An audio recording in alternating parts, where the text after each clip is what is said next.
사도신경으로 우리의 신앙을 고백하겠습니다. 나는 전능하신 아버지 하나님, 천지의 창조주를 믿습니다. 나는 그의 유일하신 아들, 우리 주 예수 그리스도를 믿습니다. 그는 성령으로 잉태되어 동정녀 마리아에게서 나시고 본디오 빌라도에게 고난을 받아 십자가에 못 박혀 죽으시고 장사된 지 사흘 만에 죽은 자 가운데서 다시 살아나셨으며 하늘에 오르시어 전능하신 아버지 하나님 우편에 앉아 계시다가 거기로부터 살아있는 자와 죽은 자를 심판하러 오십니다. 나는 성령을 믿으며 거룩한 공교회와 성도의 교제와 죄를 용서받는 것과 몸의 부활과 영생을 믿습니다. 아멘.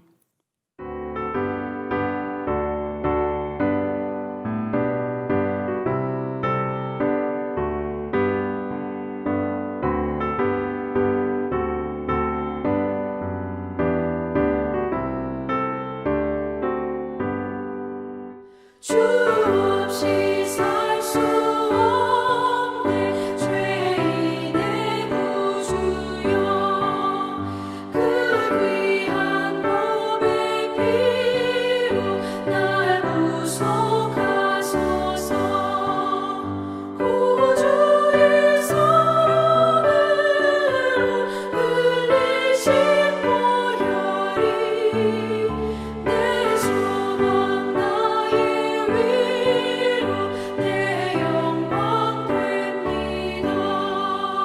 주 없이 살 수 없네 나 혼자 못 서리 힘없고 부족하며 지혜도 없도다 내 주는 나의 생명 또 나의 힘이라 주님을 의지하여 지혜를 얻으리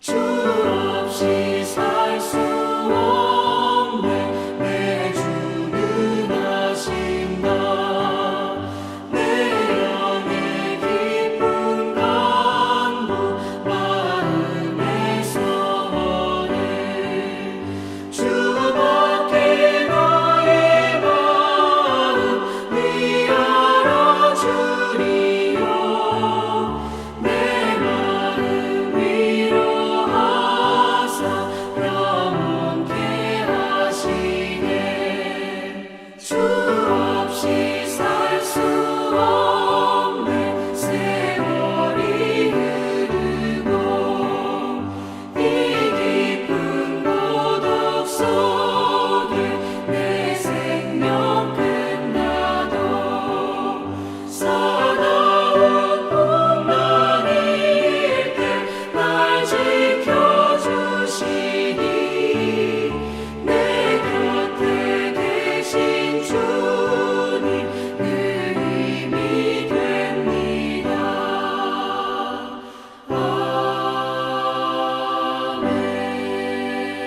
아멘. 오늘 우리가 함께 나눌 말씀은 사무엘하 11장 1절에서 9절 말씀입니다.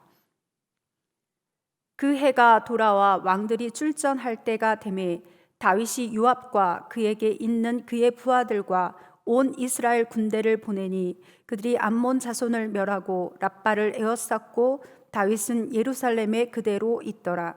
저녁 때에 다윗이 그의 침상에서 일어나 왕궁 옥상에서 거닐다가 그곳에서 보니 한 여인이 목욕을 하는데 심히 아름다워 보이는지라. 다윗이 사람을 보내 그 여인을 알아보게 하였더니 그가 아뢰되 그는 엘리암의 딸이요 햇사람 우리아의 아내 밧세바가 아니니까 하니 다윗이 전령을 보내어 그 여자를 자기에게로 데려오게 하고 그 여자가 그 부정함을 깨끗하게 하였으므로 더불어 동침함에 그 여자가 자기 집으로 돌아가니라. 그 여인이 임신함에 사람을 보내 다윗에게 말하여 이르되 내가 임신하였나이다 하니라. 다윗이 요압에게 기별하여 햇사람 우리아를 내게 보내라 하매 요압이 우리아를 다윗에게로 보내니 우리아가 다윗에게 이르매 다윗이 요압의 안부와 군사의 안부와 싸움이 어떠했는지를 묻고 그가 또 우리아에게 이르되 네 집으로 내려가서 발을 씻으라 하니 우리아가 왕궁에서 나가매 왕의 음식물이 뒤따라 가니라. 그러나 우리아는 집으로 내려가지 아니하고 왕궁 문에서 그의 주의 모든 부하들과 더불어 잔지라. 아멘. 사무엘하 11장입니다. 12장까지 다윗의 범죄와 하나님의 꾸중이 기록됩니다. 다윗의 생애에서 밧세바와 관련된 이 사건만 없었다면이라고 할 정도로 심각한 범죄가 기록이 됩니다. 남의 아내를 빼앗고 그것을 무마하고자 남편을 죽이는 간음죄와 살인죄가 기록됩니다. 1절은 이렇게 시작합니다. 그 해가 돌아와 왕들이 출전할 때가 되매. 팔레스타인에서는 전쟁은 주로 봄에 치러졌다고 합니다. 그 이유는 겨울 동안 우기라고 하죠. 겨울 동안 내리던 비가 그치고 아직 남자들이 들에 나가서 밀이나 보리 같은 곡식들을 수확할 때가 되지 않았기 때문입니다. 이때가 전쟁의 적기였습니다. 전쟁의 계절이 돌아왔기에 이스라엘은 암몬과 싸워야 했습니다. 사절단 일로 시작된 암몬과의 갈등이 1년 동안 지속되었고 이제 마무리할 때입니다. 다윗이 승리했지만 용병의 문제만 해결된 거고요. 암몬과의 문제는 아직 해결되지 않았습니다. 다음 장에 가야만 이 문제가 해결이 됩니다. 왕들이 출전할 때가 되었습니다. 지금 이스라엘은 암몬과의 전쟁 중이고 해가 바뀌어서 왕들이 출전할 때가 되었습니다. 그러나 다윗은 전쟁에 나가지 않았습니다. 예루살렘에 그대로 있습니다. 그러면서 사건이 일어납니다. 사건은 그다지 먼 곳에서 일어나지 않았습니다. 다윗이 예루살렘에 머물면서 저녁 때 왕궁의 옥상을 거닙니다. 보지 말아야 할 것을 보게 됩니다. 목욕하는 여인입니다. 그런데 그 여인이 심히 아름다워 보였습니다. 일부러 보려고 한 것은 아닐 겁니다. 그러나 다윗은 그 여인이 누구인지 알아보게 합니다. 그 사람이 엘리암의 딸이요 햇사람 우리아의 아내 밧세바가 아니니까 라는 답을 듣게 됩니다. 그런데 다윗은 우리아의 아내인 것을 알고도 데려오라고 합니다. 데려온 여인이 부정한 기간이었습니다. 여인의 생리기간이었다는 말입니다. 그 여인의 부정함을 깨끗하게 하였고 더불어 동침합니다. 정욕을 이기지 못했습니다. 그리고 여인이 돌아갑니다. 그러나 그 일로 인해서 여인이 임신을 합니다. 부정함을 깨끗하게 하고 관계를 가졌기에, 그래서 임신했기에 다윗과의 관계로 임신한 겁니다. 남의 아내를 탐하고 간음죄를 저지른 것도 모자라서 다윗은 이제 이 죄를 숨기려고 합니다. 사람이 죄를 짓는 것도 나쁘지만 그 지은 죄를 합리화하고 숨기려고 하는 것은 더 나쁩니다. 남편이 있는 여인을 데려와서 간음했고 임신했다고 하자 어떻게 해서든지 남편에게 뒤집어 씌우려고 합니다.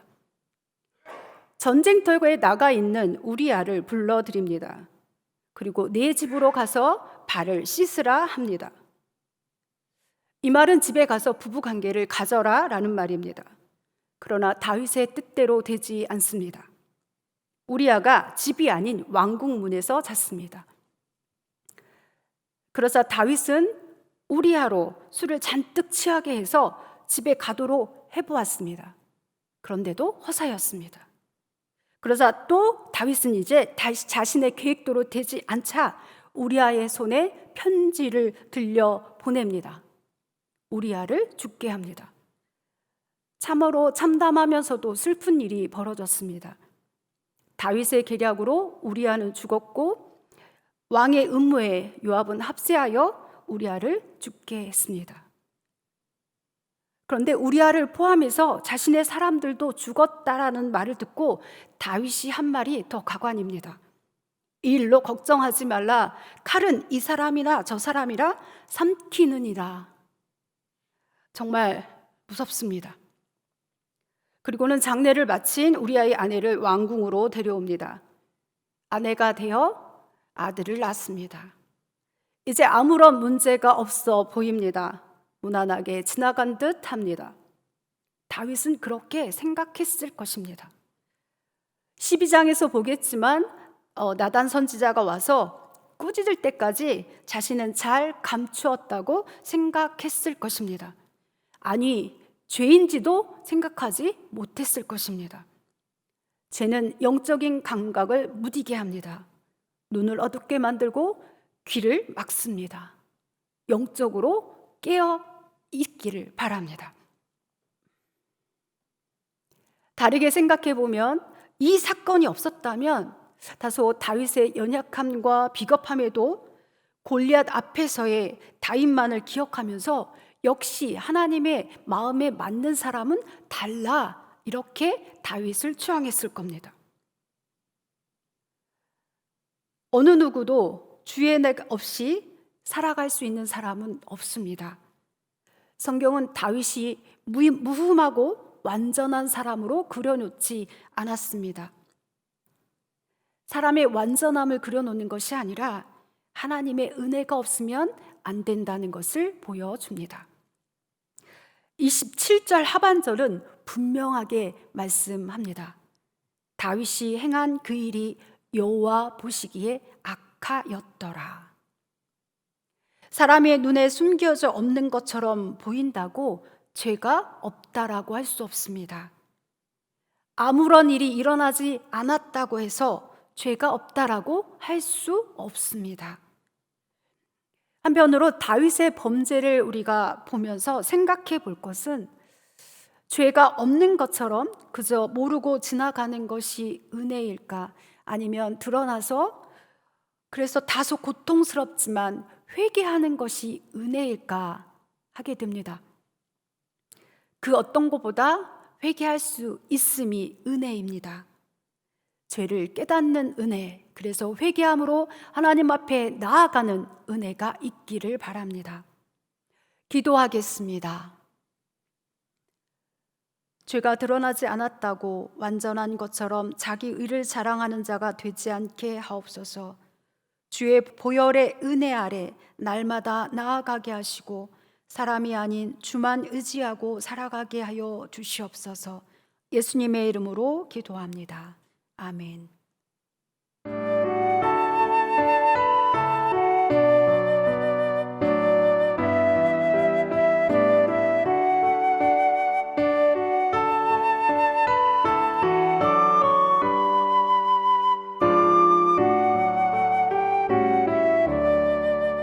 이 세상 험하고 나 비록 약하나 늘 기도 힘쓰면 큰 권능 얻겠네.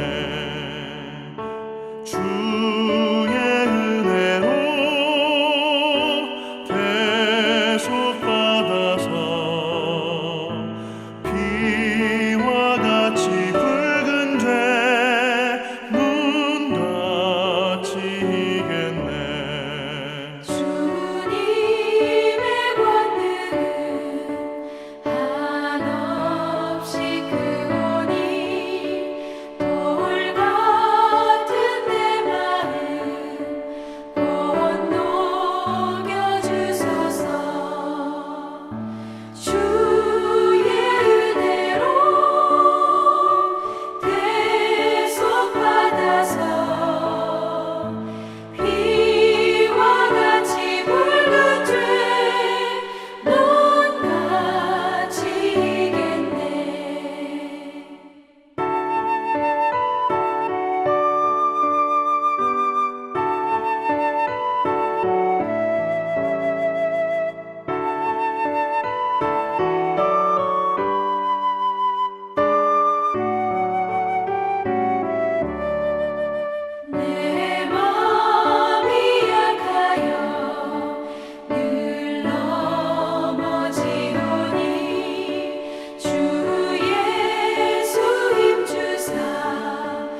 기도하심으로 마치겠습니다. 하늘에 계신 우리 아버지, 아버지의 이름을 거룩하게 하시며 아버지의 나라가 오게 하시며 아버지의 뜻이 하늘에서와 같이 땅에서도 이루어지게 하소서. 오늘 우리에게 일용할 양식을 주시고 우리가 우리에게 잘못한 사람을 용서하여 준 것 같이 우리 죄를 용서하여 주시고 우리를 시험에 빠지지 않게 하시고 악에서 구하소서. 나라와 권능과 영광이 영원히 아버지의 것입니다. 아멘.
주